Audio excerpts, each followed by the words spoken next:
নমস্কার। আজকে অনেক দিন পর ফেসবুক লাইভে এলাম এবং এই সময়টা লাইভ করা আমি এর আগে কখনো করিনি, আজকে করছি। তার কারণ হচ্ছে একটাই, যে একদম খুব সকালবেলা বাড়ি থেকে বেরিয়ে যাওয়া এবং সারা দিন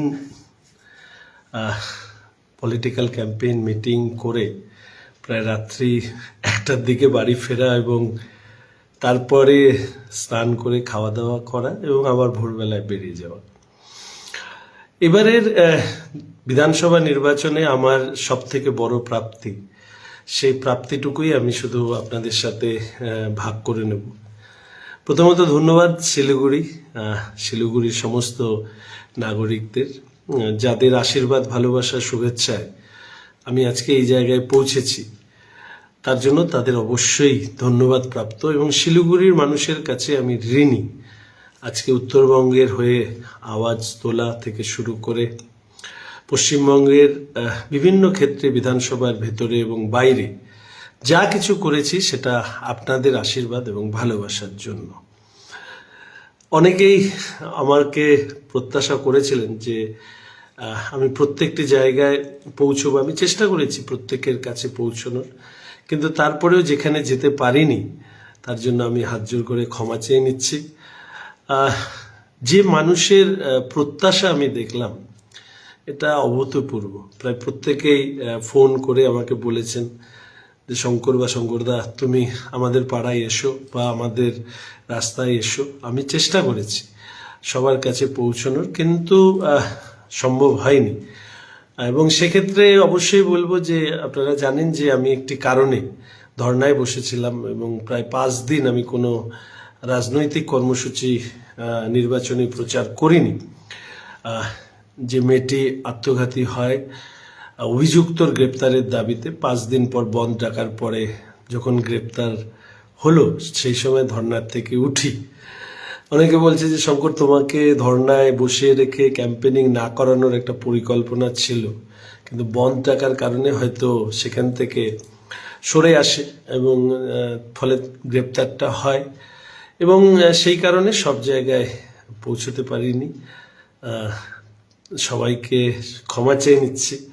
মানে আমার 1 থেকে 30, 35, 45, 46, 47 এই 3টে ওয়ার্ড মিলে 33টি ওয়ার্ড, 253টির কাছাকাছি বুথ।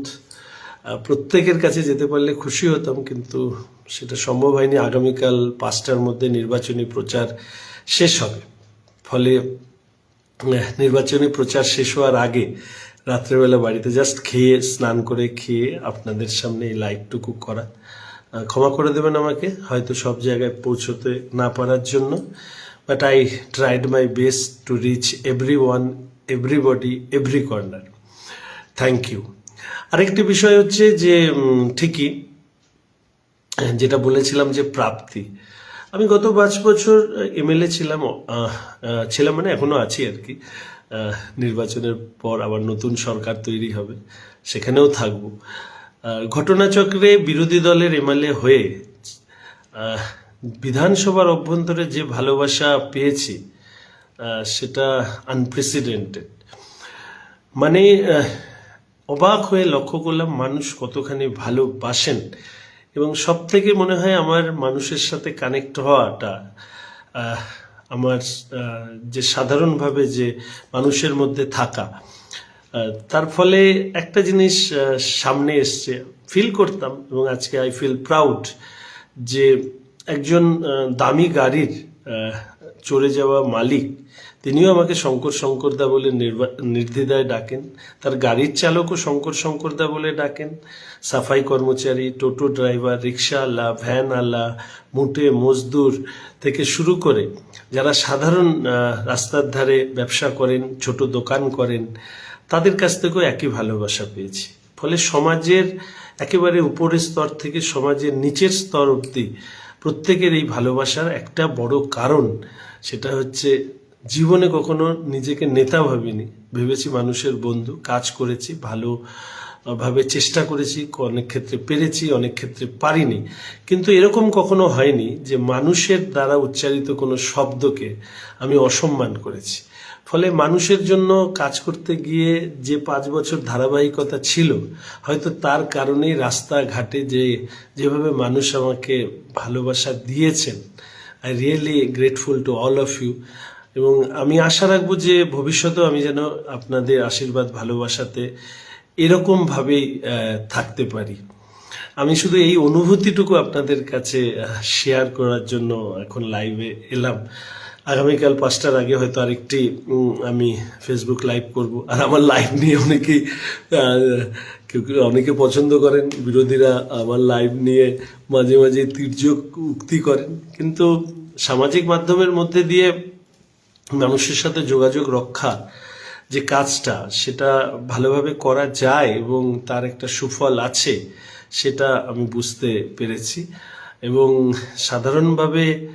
সাধারণ মানুষের মাঝে থাকাটা, এবং সেটা যে আজকে নির্বাচনের প্রাক্কালে যে ভালোবাসা আমাকে দিয়েছে, তাতে একটাই জিনিস মনে হয়েছে, কেউ হয়তো কালো পয়সা মানে ব্ল্যাক মানি, কালো টাকার উপরে ভরসা করে তারা নির্বাচনে লড়তে চেয়েছেন, আর আমি মানুষের ভালোবাসা নিয়ে। ফলে কালো টাকা, কালো পয়সা বানাম মানুষের ভালোবাসার যে লড়াই, তার ভোট হবে 23 তারিখ এবং ফল বেরোবে 4 মে। কোইন্সিডেন্টলি আমার ইভিএমে আমার নামও আছে 4 নম্বরে, অর্থাৎ পদ্মফুল থাকবে 4 নম্বরে। ফলে 4 নম্বরে বোতাম টিপবেন আর 4 মেতে তার ফল দেখবেন। এই কালো পয়সা বানাম ভালোবাসার যে লড়াই, এই লড়াইয়ে নিশ্চিতভাবে আপনারা আপনাদের বিচার বুদ্ধি দিয়ে আপনারা ভোটাধিকার প্রয়োগ করবেন। আমি সাধারণভাবে কখনো মানুষের কাছে গিয়েছি, আবেদন করেছি ভারতীয় জনতা পার্টির পক্ষে ভোট দেওয়ার জন্য, পদ্মফুলের পক্ষে ভোট দেওয়ার জন্য। এবার এটুকু বলতে পারি, রাজ্যে আমাদের সরকার তৈরি হবে, ভারতীয় জনতা পার্টির সরকার, কেন্দ্র এবং রাজ্য মিলে আমরা নিশ্চিতভাবে আমরা এই উত্তরবঙ্গ, শিলিগুড়ি, নর্থ ইস্ট এবং পশ্চিমবঙ্গ, এই যে বিভিন্ন সেক্টরের যে মানুষের অ্যাসপিরেশন, সেই অ্যাসপিরেশন ফুলফিল করতে পারবো।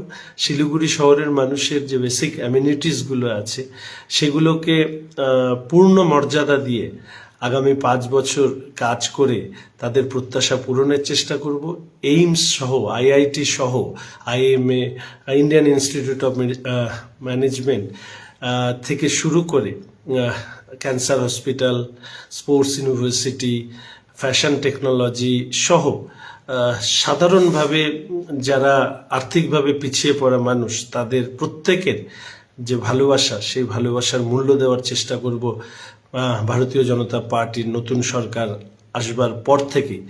এবং আবার সবার কাছে আপনাদের ভালোবাসার জন্য আমার কৃতজ্ঞতা থাকলো। শিলিগুড়ি শহরের কাছে আমি ঋণী, এবং সেটা মানুষের কাছে ভাগ করে নিতে চাওয়ার জন্যই আজকে রাত্রেবেলা এই সময়, অর্থাৎ অনেকে ভাবেন যে আমরা সারাদিনে কেন পৌঁছতে পারি না।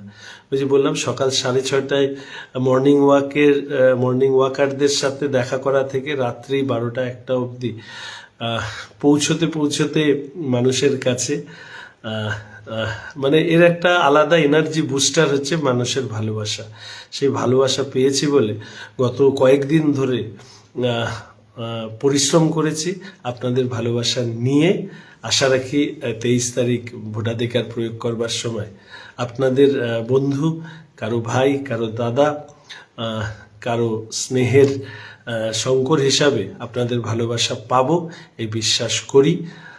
আমি সবাইকে ধন্যবাদ জানিয়ে আজকের এই রাত্রিকালীন লাইভ এখানে শেষ করলাম। ধন্যবাদ, ভালো থাকবেন, সুন্দর থাকবেন, এবং অবশ্যই ভারত মাতা কি জয়, জয় শ্রীরাম। ধন্যবাদ।